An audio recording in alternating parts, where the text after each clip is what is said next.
రోడ్లన్నీ పాడైపోయినాయి, okay irrigation projects అన్నీ అట్లా స్టాండ్ స్టిల్ ఉన్నాయి. 3 క్యాపిటల్స్ అన్నాడు, 3 క్యాపిటల్స్ ఎక్కడ ఏమీ జరగలేదు. అసలు ఒకటండి, ఓకే ఒక సింగిల్ క్యాపిటల్ ఉండి దాన్ని మెయింటైన్ చేయటము అది గవర్నమెంట్ ఎంప్లాయీస్కి కష్టం. 3 క్యాపిటల్లలో ఫైల్స్ పట్టుకొని ఇటు నుంచి అటు అటే ఇజ్ ఇట్ పాసిబుల్ అండి? నాకు అర్థం కాదు. ఇప్పుడు మన ఇంట్లో కిచెన్ 3 ఇండ్లలో కిచెన్ ఉంటుంది అంటే ఇక్కడి నుంచి కూరలు తీసుకెళ్ళి అక్కడ వండి అక్కడి నుంచి తీసుకొచ్చి ఇంటి దగ్గర చేయడం ఇవన్నీ చాలా practically not possible. Pure English లాంగ్వేజ్లో చెప్పాలంటే it is pure bullshit. Okay అట్లాంటిది ఇట్లాంటివన్నీ స్టూపిడ్ డిసిషన్స్ తీసుకుంటే ఏముంది చెప్పండి. నాకు తెలీదు, నేను మిమ్మల్ని అడుగుతున్నా. ఆంధ్రప్రదేశ్లో జగన్మోహన్ రెడ్డి చేసిన డెవలప్మెంట్ ఏంటి చెప్పండి. ఒక డెవలప్మెంట్ చేశాడు. కన్యాకుమారి నుంచి కాశ్మీర్ దాకా లిక్కర్లో ఒక ఎనీ పర్టికులర్ బ్రాండ్ ఇక్కడ కానీ అక్కడ కానీ దొరుకుతుంది, కానీ ఆంధ్రప్రదేశ్లో దొరకదు. దాన్ని డెవలప్మెంట్ చేసి ఆయన కొత్త పేర్లు పెట్టి కొత్త లిక్కర్ బాటిల్ కంపెనీస్ని తయారు చేసి అది సప్లై చేశాడు. చాలామంది ఇక్కడ ఒక విషయం మీకు చెప్పాలా, అన్అఫీషియల్గా చాలామంది ఈ లిక్కర్ తాగి చనిపోయారు అంటారు. నేను ఇప్పుడు రాబోయే ఆంధ్ర గవర్నమెంట్ తోటి మీ ద్వారా రిక్వెస్ట్ చేస్తున్నా, ఈ డీటెయిల్స్ తీయండి, డాటా తీయండి.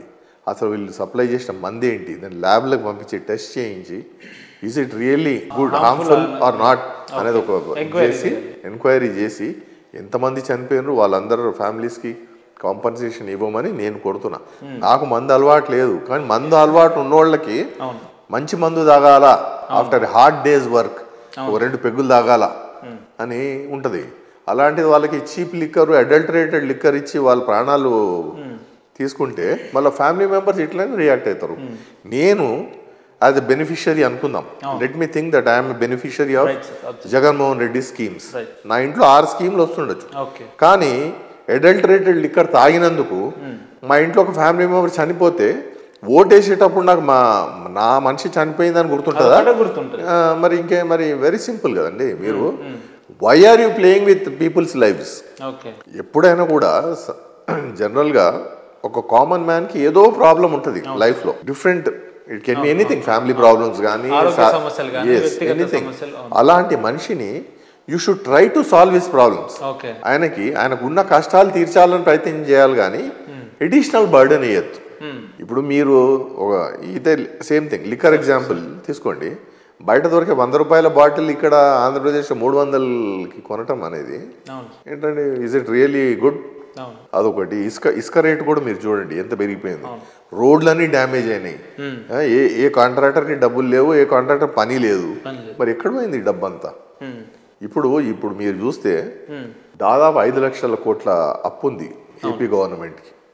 I may be wrong, but నేను చెప్పింది ఉండదు. ఎక్కడ పోయింది ఈ డబ్బంతా? ఎందుకు తీసుకున్నట్టు? మరి చేసిన డెవలప్మెంట్ ఏంటి? దే షుడ్ బి సమ్ లెక్కపత్రం అనేది ఉండాలి కదా. నేను డిక్టేటర్ని, నా దగ్గర మురిగే కుక్కలు ఉన్నాయి, నేను ఏదైనా మాట్లాడచ్చు అంటే ఎటు పోయినరు ఇప్పుడు? అదంతా వ్యక్తిగతంగా మనం ఎవరికి అగేన్స్ట్ కాదు. సార్, మీరు ఒక సీనియర్ టీడీపీ పార్టీ లీడర్గా ఇన్నేళ్ల రాజకీయ జీవితంలో ఎప్పుడైనా అధికారం ఉందని విర్రవీగే నాయకులకు ఇది ఒక చెంపపేట సమాధానం అని మీరు అనుకుంటున్నారా? 100% అండి. నేను ఫస్ట్ కూడా అదే చెప్తున్నా. This result of Andhra Pradesh should be written in history as a perfect example for all present and future politicians.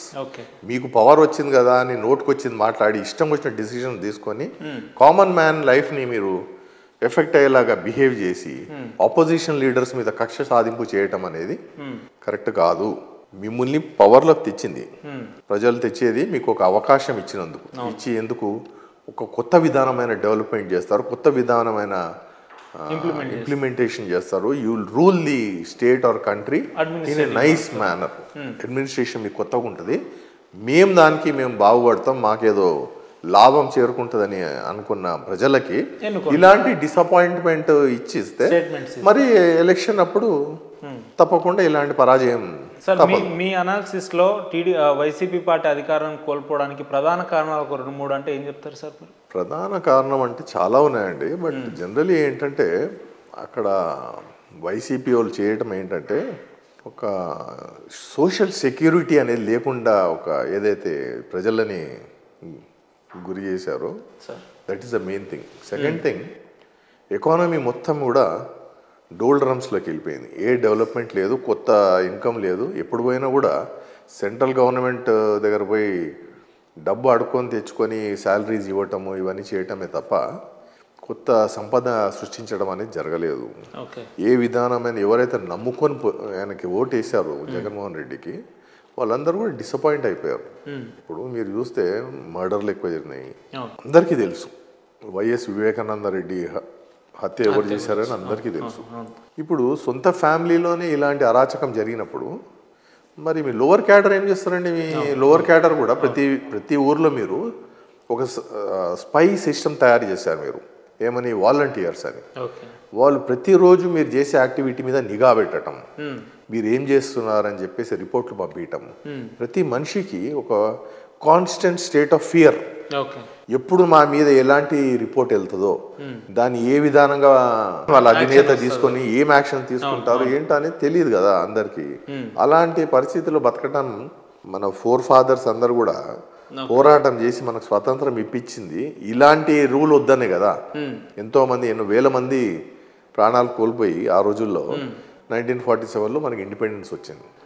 దాదాపు 100 సంవత్సరాల పోరాటం చేసిన తర్వాత మళ్ళీ ఈసారి వీడికి జగన్మోహన్ రెడ్డికి ఓటేసి ఇలాంటి ప్రభుత్వం తెచ్చుకోవటం మనకి అవసరమా? Definitely not. ఏ రాజకీయ పార్టీ అయినా కూడా, ఏ రాజకీయ నాయకులైనా కూడా అధికారం ఇచ్చిన 5 ఏళ్లకే ప్రజలను ఇంతగానో విసుగు చెందేంత వరకు పరిపాలన చేస్తారంటే ఇది నమ్మశక్యమైనా సరే? అంటే ఇది కేవలం 5 ఏళ్లలోనే ఈ మార్పులు అనేది ప్రజలు ఎట్లా గమనించగలరు? చూడండి, ఇప్పుడు మనం హైదరాబాద్ ఉన్నాం sir, but 60% of our roads are good, so 40% బాగుండదు. ఇన్ఫ్రాస్ట్రక్చర్ ఉంది మనకి. You can go happily with your family, అక్కడ మాల్స్కి వెళ్ళొచ్చు, ఎక్కడికైనా వెళ్ళచ్చు. అదే పరిస్థితి ఆంధ్రాలో లేదు కదా. రోడ్స్ బాగాలేవు, మెడికల్ హెల్త్ సిస్టమ్ అంతా ఫెయిలియరు, ఇన్ఫ్రాస్ట్రక్చర్ మొత్తం ఫెయిలియరు, మీకు పీడిఎస్ పబ్లిక్ డిస్ట్రిబ్యూషన్ సిస్టమ్ కూడా ఫెయిలియరు. మరి మీరు సాధించింది ఏంటి చెప్పండి? ఇప్పుడు ఎమ్మెల్యే కానీ ఎంపీ అంటే ఆ పర్సన్ ఎలా ఉండాలంటే ఒక కామన్ మ్యాన్ కాన్ఫిడెంట్గా ఆయన అప్రోచ్ అవ్వాలా. మాకు ఈ సమస్య ఉంది, దానికి కొద్దిగా మీరు పరిష్కారం చూపించండి అని. అంతేగాని ఒక ఎమ్మెల్యే కానీ ఎంపీ కానీ ఒక కాన్వాయ్లో వెళ్తూ ఎస్కాట్లు మెయింటైన్ చేసుకుంటూ సైరన్లు మోగిస్తూ జనాలని వెంట పెట్టుకొని, రౌడీలని, గుండాలని, ఫ్యాక్షనిస్టులని వెంట పెట్టుకొని వెళ్తే ఎవరు వచ్చి మీకు వాళ్ళు ప్రాబ్లం చెప్తారు? దానికి పరిష్కారం మరి ఎవరు చూపించాలో చెప్పండి. అలాంటి పరిస్థితి వచ్చినప్పుడు మరి ఎవరైనా కూడా తిరగబడతారు కదా. Nobody will accept. ఇప్పుడు అంటారు ఆంధ్రప్రదేశ్లో ఇంత బ్యాడ్ ఉందా పరిస్థితి అంటే, మరి వెళ్ళండి. ఇక్కడ ఉన్న మినిస్టరే, ఇంతకుముందు ఉన్న మినిస్టరే ఏమన్నాడు? నేను ఆంధ్రాకి వెళ్తే నాకు ఒళ్ళు నొప్పులు వచ్చినాయి, రోడ్లన్నీ గుంతలే అన్నాడు, కరెంటు లేదు అన్నాడు. అఫీషియల్ స్టేట్మెంట్ ఇచ్చాడు ఆయన, పాత బీఆర్ఎస్ మినిస్టర్ ఒక ఆయన. మరి నేను అనటం కాదు, వాళ్ళే అన్నారు కదా. మరి మనం దానికి ఇంకేం అబ్జెక్షన్ చెప్తాం? కాదు అలా లేదు, ఆంధ్రప్రదేశ్ చాలా బాగుంది, ఇక్కడ సంపద చాలా బాగుంది. ఇప్పుడు నెట్వర్త్ ప్రతి person in Andhra Pradesh, land lord కానీ, ఒక బిల్డింగ్ ఓనర్ కానీ, ఒక బిజినెస్ మ్యాన్ కానీ, వాళ్ళ నెట్వర్త్ అనేది it has come down to 30%. Land values, business turnovers, వాళ్ళ చేసే దీంట్లో లాభమైనా కూడా it has come down to 30%. 70% loss అయిపోయింది. ఇప్పుడు నాకు ఒక ఎకరం భూమి నా దగ్గర 100 రూపాయలు ఉంటే ఇవాళ దాని సెల్లింగ్ ప్రైస్ 30 రూపాయలు. అంత తగ్గింది. మరి తగ్గినప్పుడు వాళ్ళకి బాధ ఉంటుంది కదా. ఒక కొత్త మనిషిని తెచ్చి మనం ఏదో ఒక సింగిల్ ఛాన్స్, ఒక్కసారి అవకాశం ఇవ్వండి అంటే ఇచ్చాము. ఇస్తే మాకే ఇంత ప్రమాదం ఒకటి, తర్వాత నష్టం ఒకటి జరిగింది కాబట్టి తప్పకుండా మేము